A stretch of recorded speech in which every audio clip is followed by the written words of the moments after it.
Ikot ka po doon, ma'am. Rooftop.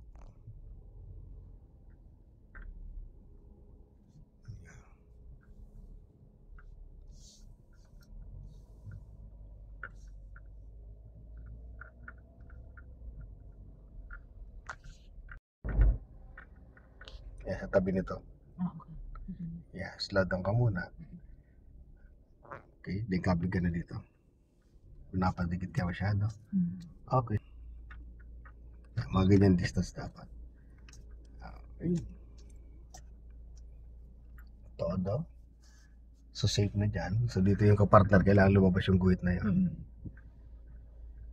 Okay. Yeah. Hanggang pumantay lang katawan na sakyan mo dyan. Tapos dito, gitna. 1 and 2. Isa pa. 2. Yes. Okay.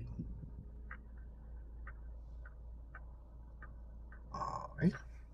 Ano?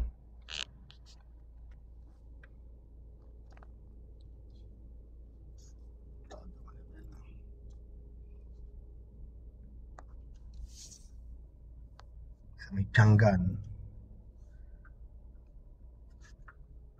Yan, yung distance, kailangan mo-maintain mo lang na hindi ka masyado madikit.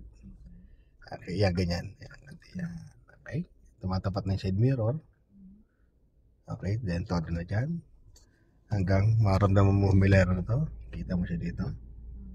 Okay, stop na. Then reverse. Stop. Todo manibela dito. Focus ka naman sa guhit. Yan, kailangan yung guhit di masagasaan o masabitan. Very good. Okay, pag lumalabas ka sa guhit, adjust ka ng konti. Gitna ang manibela mo. Para di ka lumabas sa guhit.